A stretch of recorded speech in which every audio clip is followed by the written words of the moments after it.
time once again to slip into your camo, grab your bow, and join us out in the field for another episode of the Up North Journal, presented by PSE Archery. The Up North Journal crew is knocked and ready to rock for another exciting adventure. So let's step outside and hit the trail.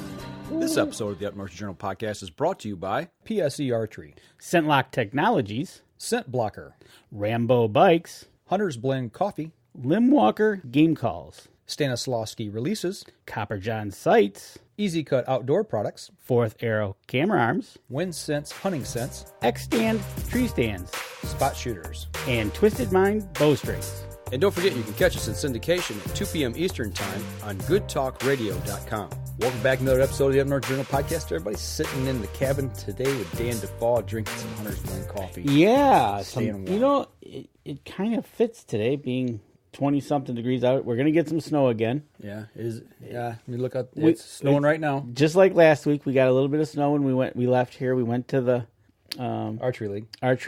We had a few inches when we came out the door. It was slick. It was slick.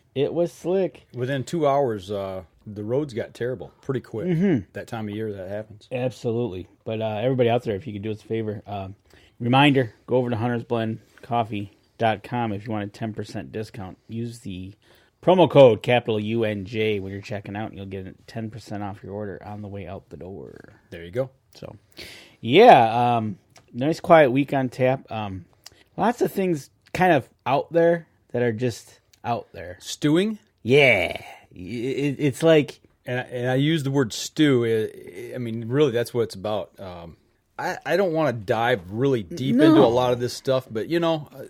It's all fringe work. It doesn't even matter what side of the political scene you're on, whether it be extreme left or right or in the middle or whatever. I see both sides, and especially when it comes to, like, the outdoors people picking. You know, it's like they're taking something and picking at something to try to get it to scream or bleed a little bit. Right. And it's like, what purpose does that serve? I mean, seriously. Exactly. What purpose does that serve? What purpose it serves is it's a good purpose is to attend the workshop that you asked Jim Miller about. Okay. On April 6th from 2 to 4 at Williams. And Williams is just outside of Flint. It is east of Flint on I-69. Irish Road. Irish and Lapeer Road there at the corner. Yeah. You can't miss it because when you get to there's the sign, I think. Big sign there. Yeah. And if you perk your ear just right, you can hear the range. You can probably hear them shooting, right? So, speaking of birds, I saw birds yesterday. So I saw birds Friday. Yeah, I saw a big flock, actually. There was some toms in there, and there's probably 20-ish. Well, that's about what I saw, and I could have had all I had to do was speed up through the parking lot, and I would have ran a whole bunch of them over. Are we talking about the same kind of birds? I'm talking about some nice big fat turkeys. Yeah, they were in a parking lot. Yes. Wow. Okay. They're to the parking lot where I go. One of the companies that I visit, it's either deer or they have turkeys, and I found out the turkeys sometimes get up on the roof, and then they peck at the vents. Okay. So I said, I can take care of that problem for you guys. I bet, yeah. So. Set a pop-up blind on top of the roof and peck away, so to speak. Yeah, right? there was a bunch of hens in that group, and they're in the middle, walking across the parking lot and just pecking away. So I see David Boggs is joining us. Yeah, Michael Fairfield from EZ Kut's on. Welcome to the Nice. show. So, and I'm trying to remember. Step back just a little bit. I can't remember if it was Michael that I was talking to, one of the people I was talking to. I know David was one of them, but I was talking to 7 people at one time. I saw you posted that you were like multitasking conversations. I was so tempted just to call you and I had the phone going, man. I mean, my thumbs were smoking. I had 3 people via text, and I had 4 on Messenger all at the same time, and we were chatting back and forth. So Shane Collins says Limbwalker game calls for life. All right, Shane, glad you use them, man. Are you down in West Virginia there next to Mr. Tim, hopefully? I missed the show Friday night. You know, I can't see his show because I'm always, Friday nights, I have to shoot basketball now.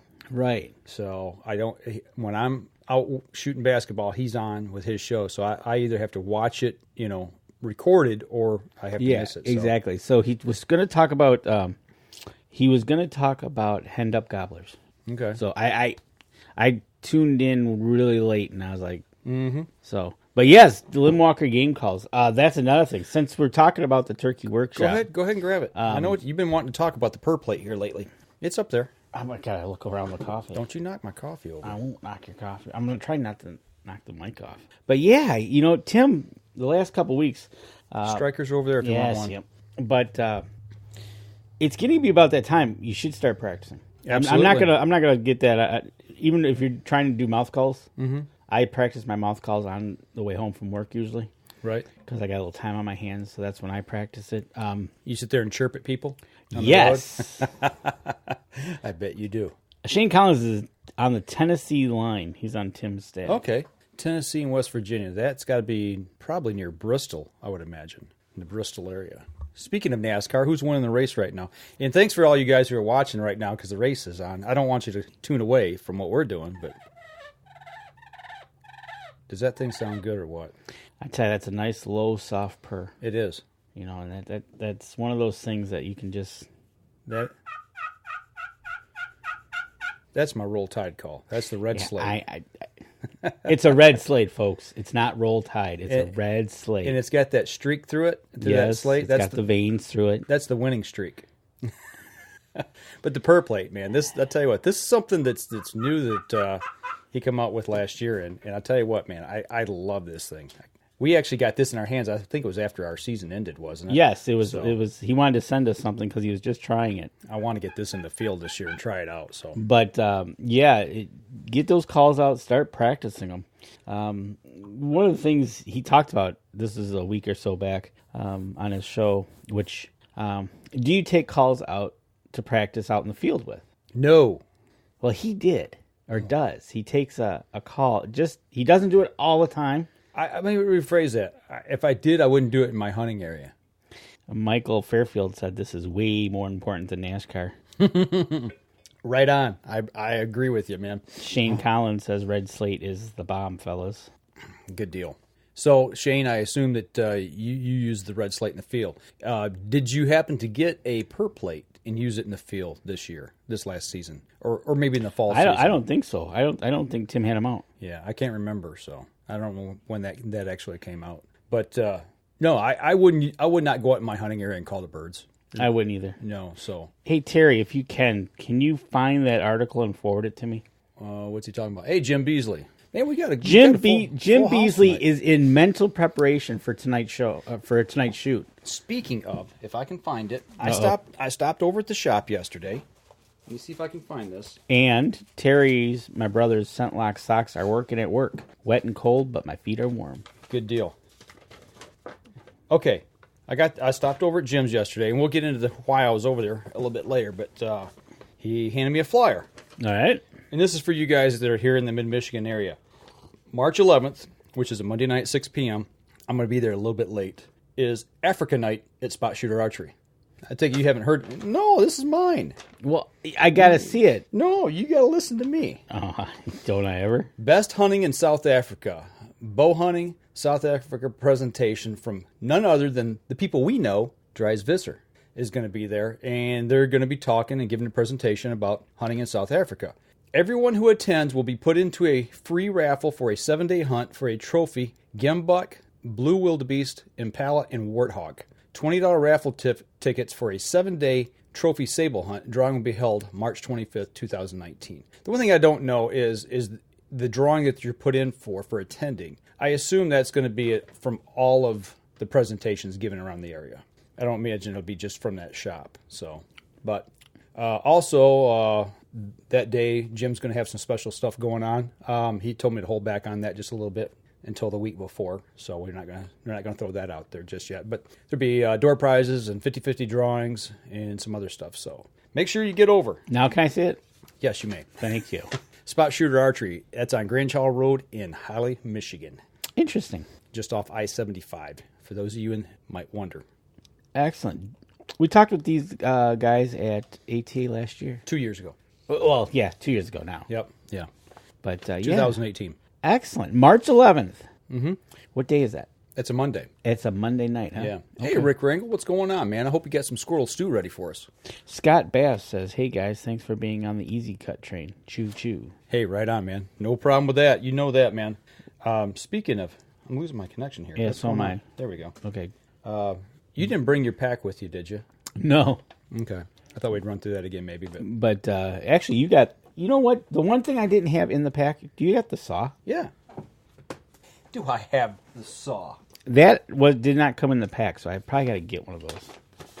Actually, we'll take a picture of this and. What would you like for me to cut? Don't cut the paper. We'll take a copy of this and or I'll get the JPEG from Jim and we'll get it up on the website. On there from a tree. Well, that's good. Something like I just wanted to see it because don't cut me with it.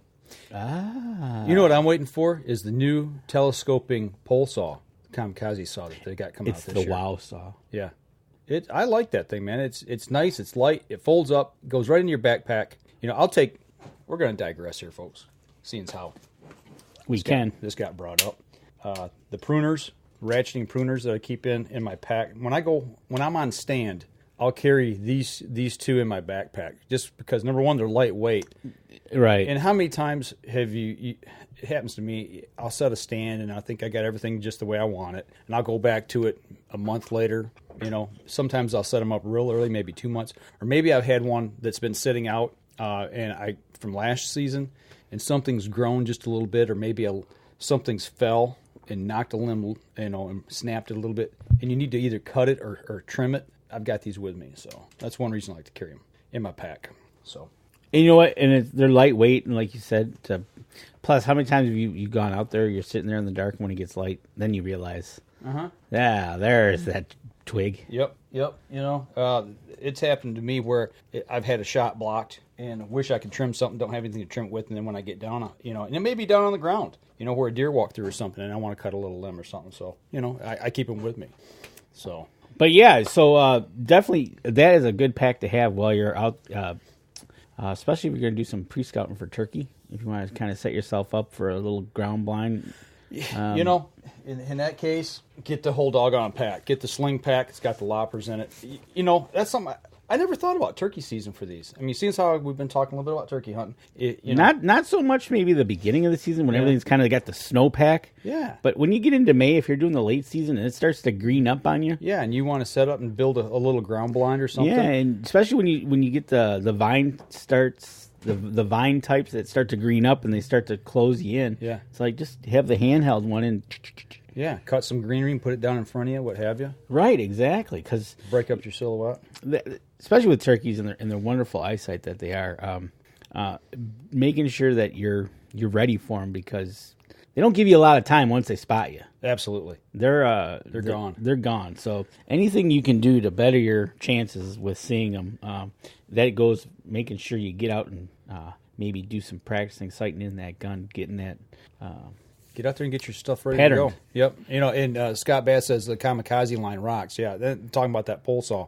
They've got a handsaw, fixed blade handsaw. It's hollow ground. And honestly, I mean, I was kind of I was into construction for a while, but I didn't really realize what hollow ground meant on a blade.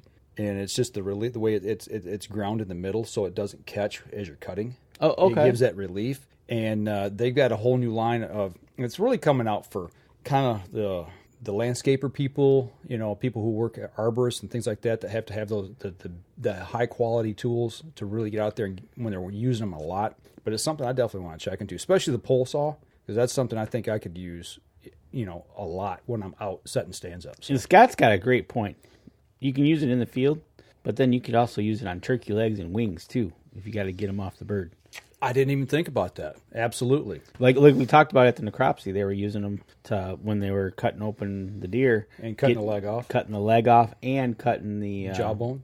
Jaw and at the bottom. So, yeah, the loppers this year, when we're doing our deer management, that's what I'm going to use. I'm going to use those loppers exclusively for cutting and taking that jawbone out. We saw how they took the jawbone out. They didn't take it. They do theirs a little differently. Yeah. And the way, they slice, because they were doing does, they were slicing that lip back, and then they were just cutting the bone. Yep. With loppers. And we really got to get those guys some easy cuts to use. Yeah, they were struggling a little bit. But The way we're going to take them out is the way that the QDMA guys in their video recommend, especially if you're going to take and do some taxidermy work. You don't want to cut that lip open or that jawline open, and you reach back in with the loppers and cut the back of that jawbone. Use the extracting tool and pull that bone right out. So that's what we're going to use them But for. exactly. So here you got a product that so far now we talked about using it in deer hunting. Mm-hmm. We've now used it in turkey season. Mm-hmm. So anything around the garden or around the house, you can use it as well. The first pair of pruners I got my hands on, I cleared my entire fence line we got wild grapevines. And on some of those vines, inch and a quarter around.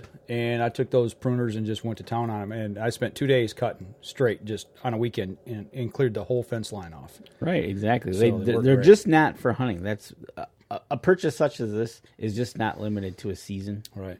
You can use them all year round, whether you're gardening, whether you're working around the house, you're out hunting turkey, you're out hunting deer, or anything else.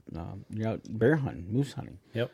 It's always good to have a good pair of loppers, especially these. The ratchet style just makes quick work of it. Yep. And, if you do happen to dull a blade, they make replacement blades that go on real quick and easy as well, and those are relatively inexpensive, so you can get those and get things back in order. And actually this year I'm going to order replacement blades for my pruners and my loppers just in case. Right. Because I have a tendency to go overboard. You? And try to cut things that I probably really shouldn't. No way. You go overboard? Come on. Like a pocket knife. They say never use a pocket knife as a pry bar.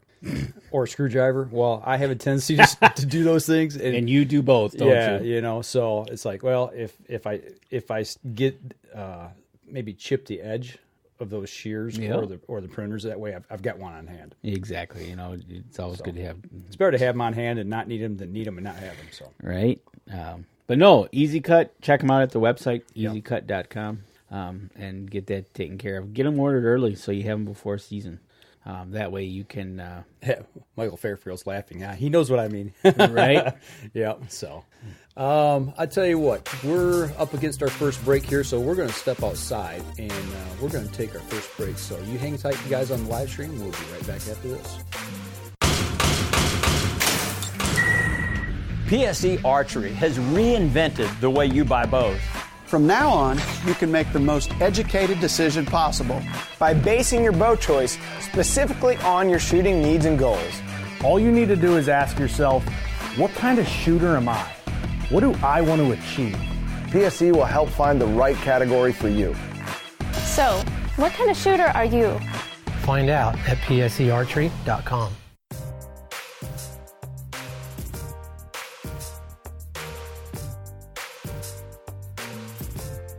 Welcome back, second segment of the show. Hanging out in the cabin, talking back and forth with,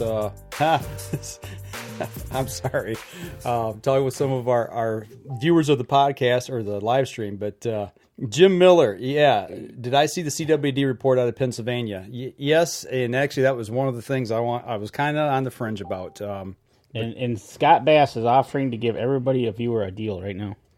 There you go. You guys got that? Get a hold. You see down here, Scott Bass. He is on the live stream portion of the Up North Journal podcast here right now. If you go over and click on his name, he says I can give all of your viewers a deal right now. So on EZ Kut. On EZ Kut. You guys want any of these products? Get over there. Get a hold of him right now. Right. He's the man to talk to. So good deal. And a special gift if you order. All right, there you go. That's service with a smile right there. That's called instantaneous Facebook, social media. That's right. Live. That's right. So, see, everybody on the podcast, what you're missing by not tuning in at 4 o'clock on Sunday for the next 5 weeks now after you hear this. Yeah. We'll be back to 7 o'clock after that. So right. And you got to come join. It sounds like we need to have Scott on the show. Mm-hmm. We'll make that happen. Definitely. But absolutely, yes. Michael Fairfield. All right, so Jim Miller is dragging you into this. Yeah. Jim has thrown out the line, and I bit, and he's reeling me in right now. Yes, Jim, I did hear about CWD stuff out of Pennsylvania. And basically, it's the spongiform type. I can't remember what it's called. Spongiform something. I want to say algae, but I don't think that's right. that this scientist has been studying for years and saying that he thinks that this is what's causing CWD in our whitetail, and that the prion, the folded prion, is actually a marker or a byproduct of the CWD. That he thinks that the prion is not causing it.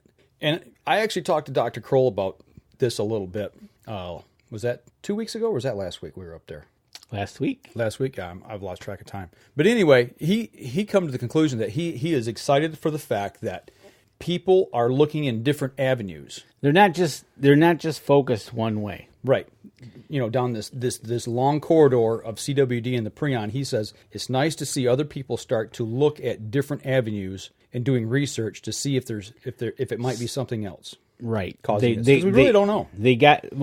That is the basis of what's going on, is they don't know. So they were been always narrowly focused. Mm-hmm. Don't do this, don't do that. It's this, it's this, it's this. Right. Now all of a sudden this Pennsylvania says, hold on a second. Right. We're looking over to the left, and we see something over here. Right. Now all of a sudden it's like, huh? Because I noticed a story came out this week about CWD on one of the main national channels. Right. And I read it and I'm like, the thing that has me a little bit concerned, and I'm going to go out on a limb here just a little bit. Don't use the EZ Kut wow saw to cut me off and watch me fall either. But the fact that there's this group that all of a sudden came out and on social media is really pushing hard on this. And that has me a little bit concerned as to, okay, well, where did this group come from? Why haven't we heard about it up until now? And all of a sudden, bang, there's this big backing pushing it. That's all I want to say about it. Right, exactly. And one thing we've learned about is seems to be a big picture of some of these things that goes on is there's always some kind of agenda behind it. Right. You know, until you peel back the onion. Right. And you start finding out who's doing what and what direction it's leading. Yeah. And it's like, oh, hold on a second. Yeah. I'd like to see it fleshed out a little bit. Let it progress. Let it stew a little bit and really see where these things start to land before I get a little worried when I see a big push behind something and everybody jumping on the bandwagon. Well, I think people like us as hunters, I think we want that cure. I think so. I think we're eager for it, and that's what scares me. I think that's what it is. I think we've been told how bad this is, how the end of the world is coming, and all of a sudden, finally, there's a glimmer of hope that, hey, we might have something here. So there's all of a sudden a push to hope this is the thing, because this is what we need, because if you listen to the other places that it's the end of the world and you're killing everything and really don't know if you're killing it, which we've been told you can't, to people leaving the sport. Right. And you don't want to see that either. But if you're scaring the people out of the sport because you're scaring them because basically what they're saying, and my brother had it earlier, it's never been proven to go to humans. Right. And I want him to send me this article because I want to see how they said it. But they're saying, well, eventually it will. Yeah, right. Well, okay, by that statement right there, is that a yes, it will next month, or just it might? Yeah, right. When you put it in writing and you put it in the public eye and you see how it gets strewn about. Well, just like there's a researcher out west, and I think it was either Wyoming, Colorado, that had done some research, and they was talking about deer urine. And they took his research, pulled it apart, and used things. Now we've got deer urine-based products being banned in certain states, and it's probably going to go full bore here. When that's not what he said at all. No, they cherry-picked his 30,000 gallons of deer urine. Yeah, to equal what they were putting in the brain cavity and growing it that way. Exactly. In the lab. They kind of skipped some words in the sentence, and they cherry-picked what they wanted to see. Mm-hmm. So they took a nice paragraph of what he said, got it down to a sentence to scare the heebie-jeebies out of you. Yeah. And truthfully, 30,000 gallons. Once you read the paragraph in its entirety, you look at that and go, "What? Yeah, how did you get that out of this?" Right, exactly. And when the scientist himself says, "Guys, you took it out of context," gives you a red flag. Right. It goes back to peel back the onion and find out what the agenda is. Yeah. So I guess, Jim, to kind of go back, We'd like to see it vetted. Yeah, I've got guarded optimism, I guess is the way to look at it. Yeah, I'm optimistic that, hey, somebody's doing some research. This might have something, but yet and still I'm still a little bit guarded on it. And there was another story that come out about Indiana. I mean, as you guys know, I started talking about going down there and hunting this year. There was some deal with and I don't know a lot about this. I read just a snippet of it, so I don't want to dive into it too deep. But there was a cervid farm down there that I take that back. It wasn't a cervid farm. It was a cattle farm that wound up with bovine tuberculosis. Okay. Okay. Something. It wasn't CWD. See, I'm starting to confuse my own self here. It was tuberculosis. Is this the first case in Indiana? Or? I don't know. Okay. All right. They're wanting to bring in sharpshooters instead of letting the surrounding areas, hunters take care of this problem and try to minimize the impact of it. So, long story short, Michigan's not the only one dealing with CWD or TB or other issues. I think it goes around the country and it's cyclical depending on, EHD. That's another one, depending on how dry or wet the season. Depends on how your summer goes. Yeah. And Dan Anderson's tuning in from Wisconsin, another state that's dealing with it in various ways. Yeah, absolutely. Right? And they're pushing close to my Michigan border up there. Right. So, Tim Sias here. We got the man, the myth, the legend on from Limbwalker Game Calls. He says that his turkey hunting team needs to get some EZ Kut. Absolutely. And if you look at what Scott Best just did from EZ Kut, he says 10% off coupon code and mention Mike and Dan in the notes from the seller for a special gift. Gift will be a secret with each order. Right. So there you go, guys. And right, Jim, we are hopeful. Ken Cicluna is tuning in. He's starting to change his focus, I notice, obviously with Facebook. He's starting to look at the hard water going away and the soft water coming in. I tell you what, hold that thought because let's I don't want to get into this stuff on the fringe, like I said, that Jim wrote me into kind of. But let's take our next break. We'll come back. I want to talk about yesterday. About the hard water you went and looked at? Yeah, absolutely. And we'll kind of dive into that a little bit, so to speak. So we'll be right back after this. PSE Archery has always dominated the speed category. Now, the most revolutionary cam system ever to hit the market has perfected the shooting experience. Introducing PSE's Evolve Cam System, featuring extremely high let-off capabilities and the smoothest draw cycle in history. No other cam system has ever delivered this level of total comfort and total control. Experience PSE. Experience performance. Welcome back. Third segment of the show. So, you want to talk a little fishing? Yeah, let's, got Ken Cicluna on. He's been talking about soft water, thinking about his boat. But you were going to get the Rambo bike out, and you were going to head over and go get this. I had a plan. You had a plan. Mm-hmm. I had a plan. It's something I wanted to check out. I wanted to see if I could use the Rambo to ice fish with, and I was like, well, you're going to use a bike to ice fish? Well, my plan was, and I had actually seen somebody actually try this and do this, but I had to do it and try it for myself, is to get the ice shanty and go over to the lake and get on the hard water and get the shanty hooked up. I got that little toe latch on the back of the bike, hook it to that, and drag the shanty across on the snowpack on the lake. Make it easy getting in and out off the lake. Okay, haul all the gear by yourself. You don't have to worry about it. Exactly. When we're talking a decent sized lake, so if you wanted to walk across, a half-mile walk to the other side where they're, why not take the bike, hook it up, and drive it across? So I got everything ready. I got all my ice fishing gear in, loaded up. We haven't been since last year. The weather here has been up and down. Haven't had really good hard ice, safe ice until the last week and a half or two, where it's been stable. Yeah.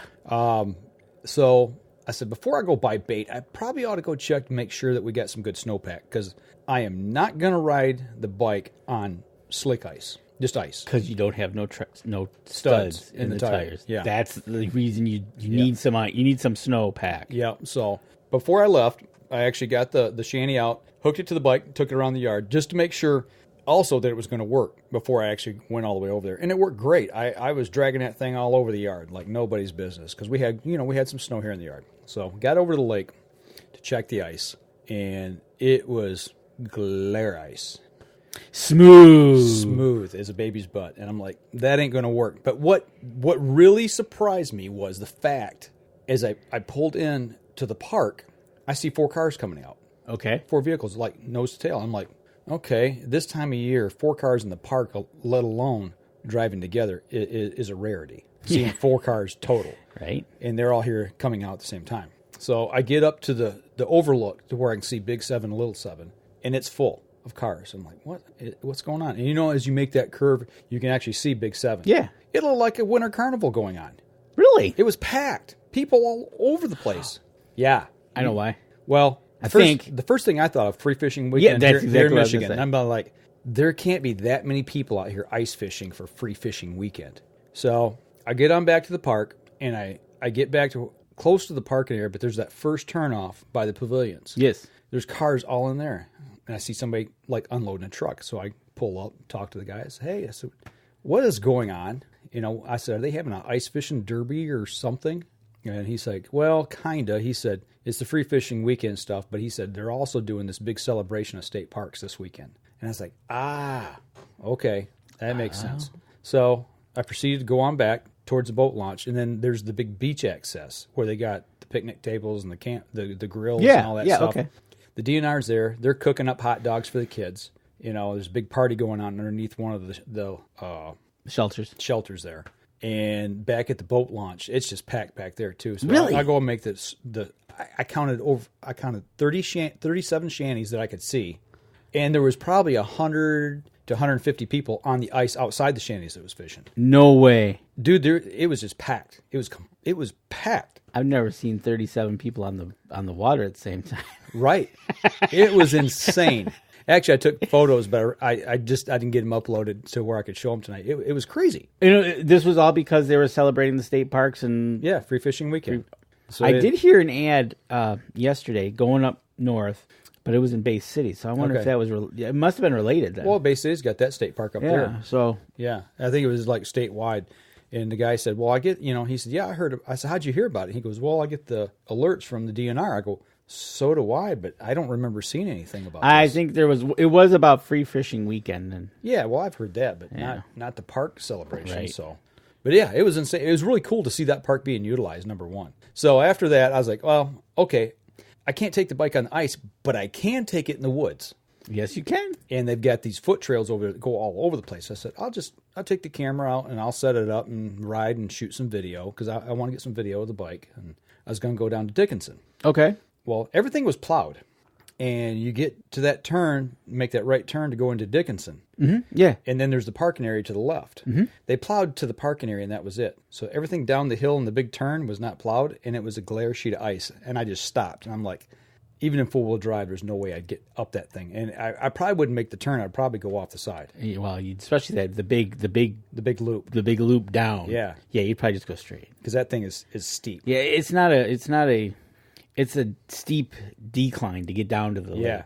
There's no way to get. I figured there's no way I'd get back up it either if I managed to get down it. So right. I was like, well, all right, screw this. I said I'm going to go over to the bait shop, over to Jim over there to Spot Shooter because he's got a bait shop too. So I went over there and hung out for an hour. And he said, and actually people were buying bait left and right while I was there. He had a great day. He was another great day. That he last couple weeks he's had some good Saturdays for doing some ice fishing. That's awesome. Mm-hmm. So that's why you were at Spot Shooters. Yep.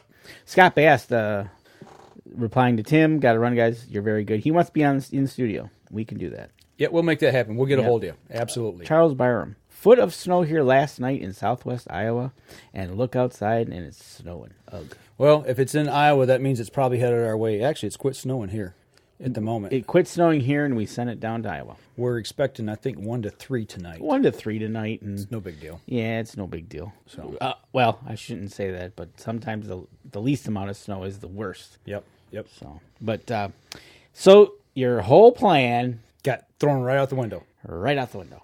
The most I got to ride the bike was from the backyard to the front and tow the sled around the shanty. And then when I took it off last night when I got back home, I took it for a spin around the backyard. That was it. I am surprised. I guess I'm not, but I'm surprised there was no snow cover on the ice. Nope. It was clear ice. And there was some white ice too, but it wasn't snow. So was there? There's a guy out there actually ice skating. I kid you not. He was going full stride across the ice. There you go. So there was no snow.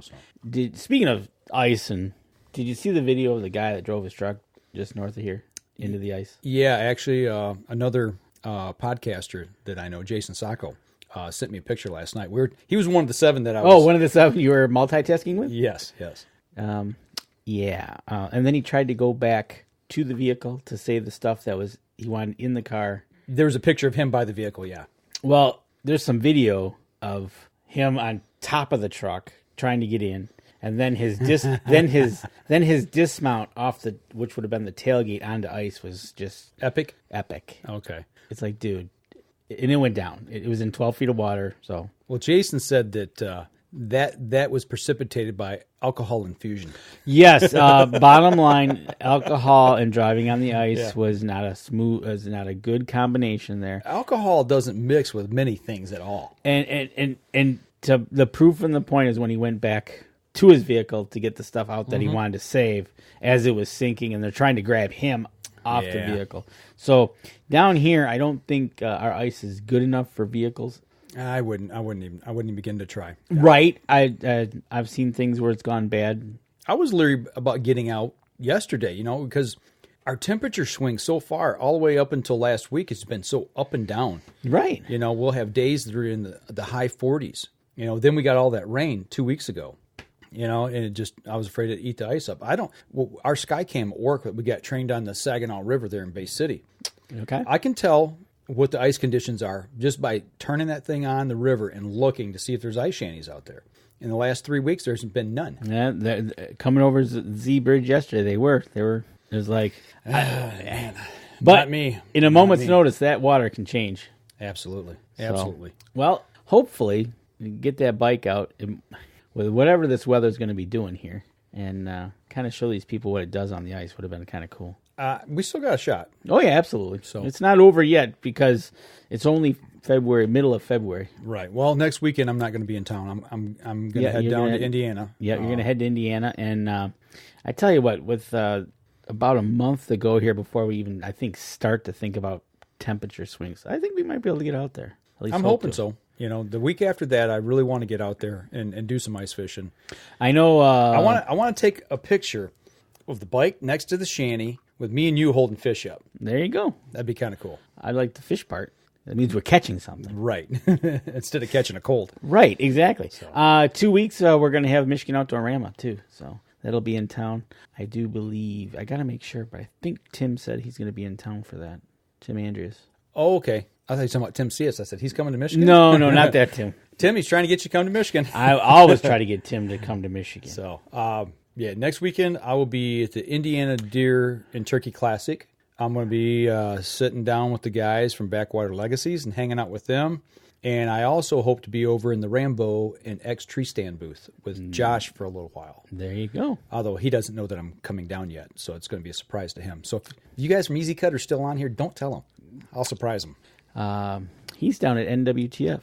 And they have been killing it down there. And NWTF is a kind of a cool banquet. Yeah, we got to go one year. It's kind of is it always in the same spot? Or does it travel? You don't know? I don't know. I will check it out. Seems like it's always in Nashville. Jim Miller, if you're still on, do you know? You're the big turkey guy here. Or Tim Sias, you're the other big turkey guy here.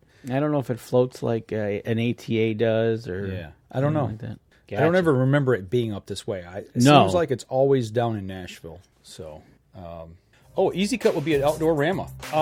Wow. Okay. Get a hold of us, Scott. We'll see if we can do something there. Definitely.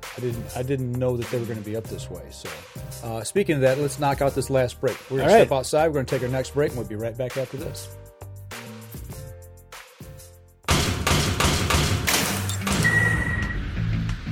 Acceleration is part of PSE's DNA. PSE pioneered the speed movement. Now they've developed the vapor category to help you find the most powerful bows on the market to fit you. High speed equates to intense power and building the momentum you need to be successful. Are you a vapor shooter? Find out at psearchery.com.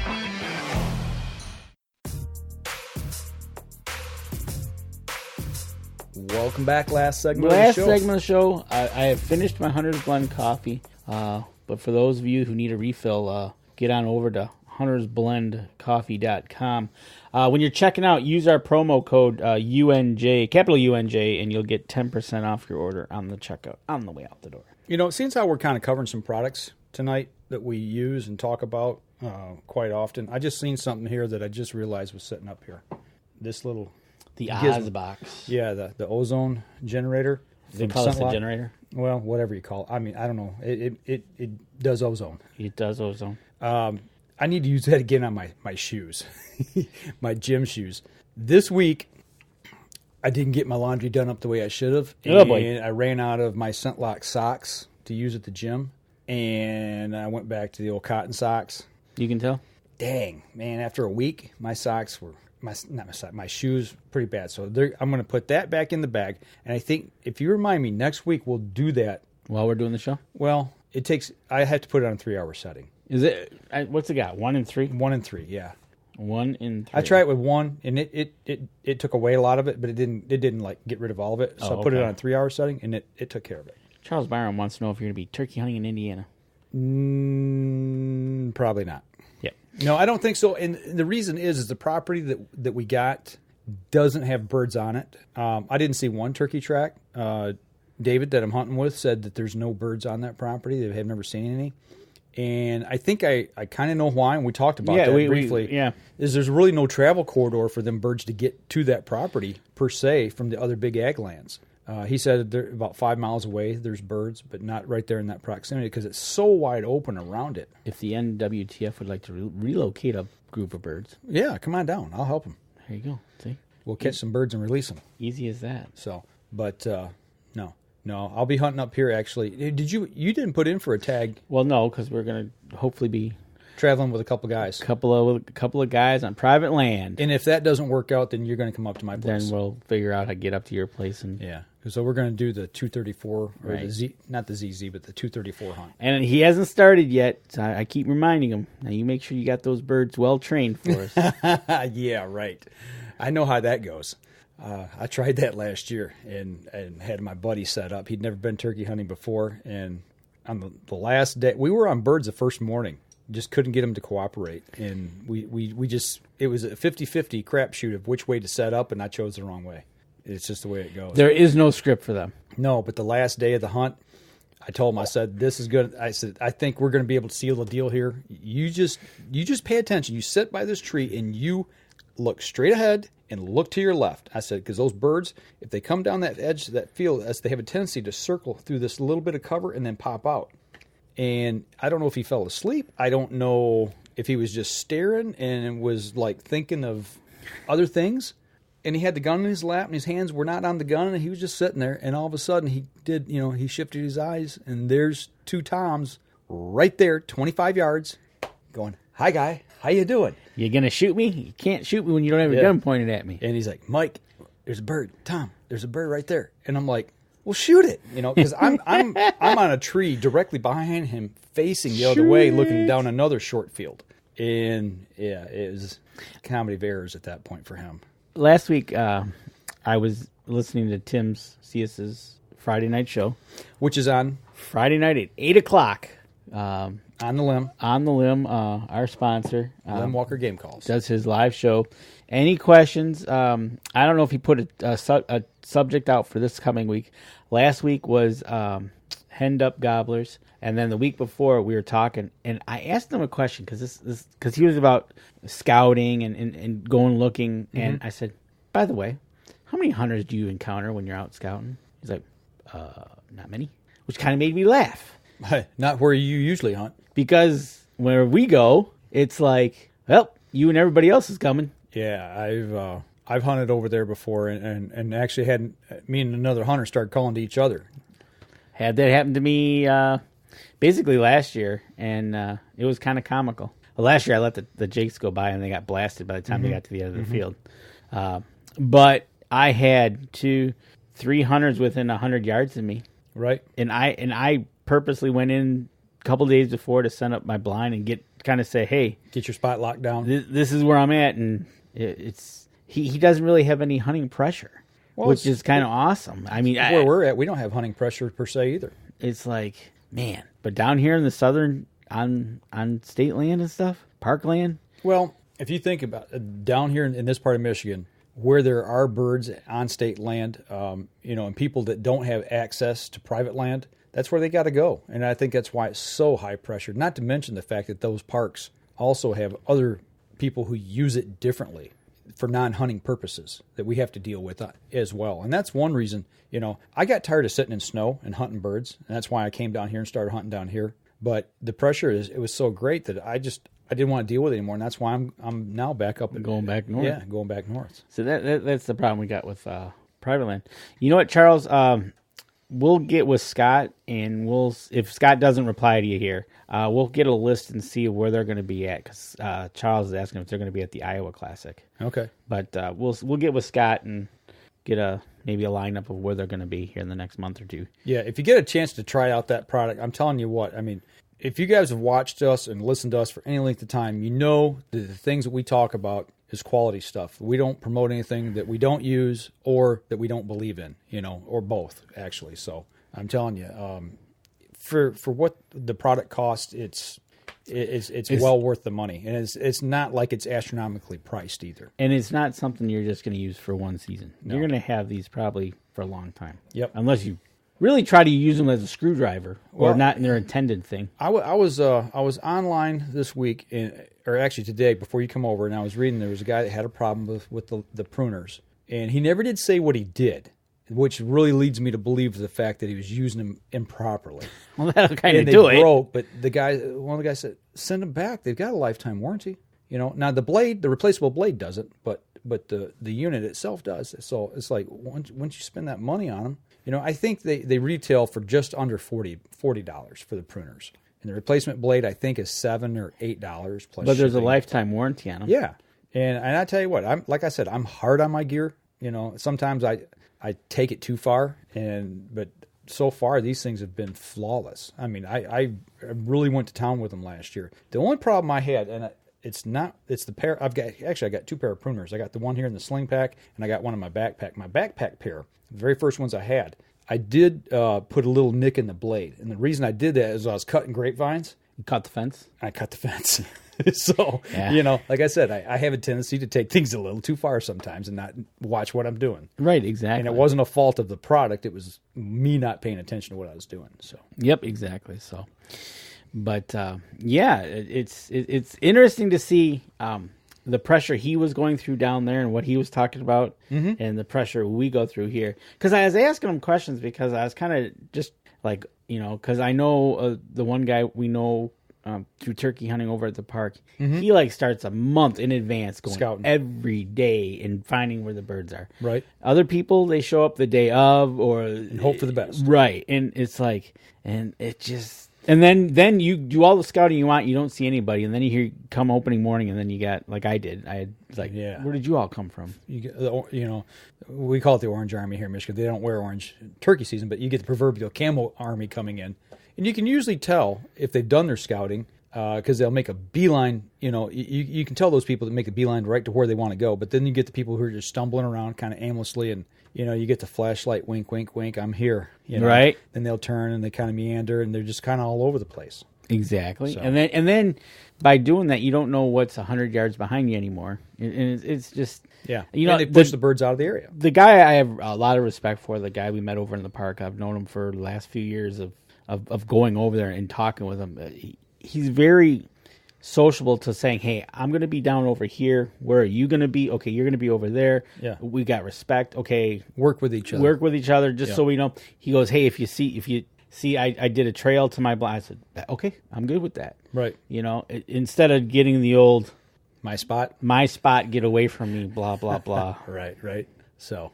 Okay, so Dane Anderson's reporting in from Wisconsin. 4 to 6 inches today on top of the 8. They had a good thaw back in January, yep. Oh, okay, you're saying Greg has much more in the north. Okay. And yes, soft water is sounding better and better. Okay, so Greg is north of Dan. Okay, gotcha. Well, soft water will be here pretty soon. I mean, like you was talking about with Ken, he getting the boat, wanting to get the boat out.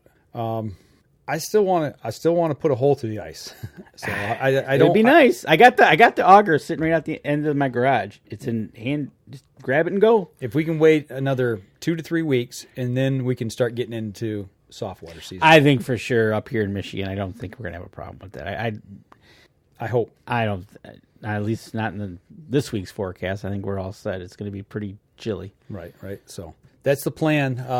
We got a couple minutes here left. If what do you got going here the next couple weeks? What are you thinking? The next couple weeks, besides ice fishing, we got depending on when we catch that warm up, probably in March. Maybe we'll get out the shotguns and we'll go do some patterning of the turkey guns just to make sure they're hitting where we thought they were last year. I'd like to shoot. I got to shoot one of them because I had it magneported last year, but I never got to shot it with the magneporting. So I want to get out there and make sure, because if somebody's going to put me on birds, I sure don't want to miss because he's going to let me have it. Okay, he will let you have it. Yeah, he will. Absolutely. And for those of you here in mid-Michigan who want to reiterate again, Saturday, April 6th, which is not that far away. We're talking, 6 weeks, 5 weeks? Yeah. From 2 to 4 o'clock in the afternoon at Williams Gun Sight Company over here just outside of Flint, Michigan. We'll be putting on, the Flint River chapter of the NWTF is going to be putting on their turkey workshop. They got a gun raffle that they do every year. They got a gun raffle. They got some things for the kids. They let them. They got a gun shoot. They'll let them shoot. They'll let anybody shoot. It's just not for kids. It's just you get over there and you can. It's a good day. Did they shoot at the turkey workshop? Is that afterwards or is oh, that, you know what? That might be I might have that messed up with the Jake's event. Jake's Day. I'm not sure. Yeah, turkey workshop maybe not. So, but they do have a range, an outdoor range there. So if you're over there afterwards or beforehand, you can go and pattern your guns. And they will have. Typically, they have a 2-lane range for turkey patterning. Mm-hmm. It's off to the side there, and my suggestion is you just get there a little bit early in the morning before the crowd does. Yep. And it's really cool. I think it's set at 25 yards, and that's where I go when I go, and it's fun. Plus, you can see where you're shooting. Right. And if I'm not mistaken, I know the last couple of years they've had the DNR officer Dan come over and give the turkey workshop. Guy's great. He knows these birds. He's funny. He makes it very entertaining to watch and to listen. Answers a ton of the questions. So you guys come on over for the event. Especially if you're new to turkey hunting and you're looking for some good education on it, and maybe you're a seasoned hunter and you're looking for just something different, just a little different tip or trick to seal the deal. That's just a good way to get out, interact with other hunters and the DNR, and get those questions answered. So finishing up on the turkey question, Jim Miller's got it right here in the show notes. Any info you want, just give him an email at his email address right there at .net, and he'll get you all the info you need to about the turkey workshop. No shooting at the workshop. There you go. And Charles, as soon as he can get through the snow, he's going to get out shed hunting.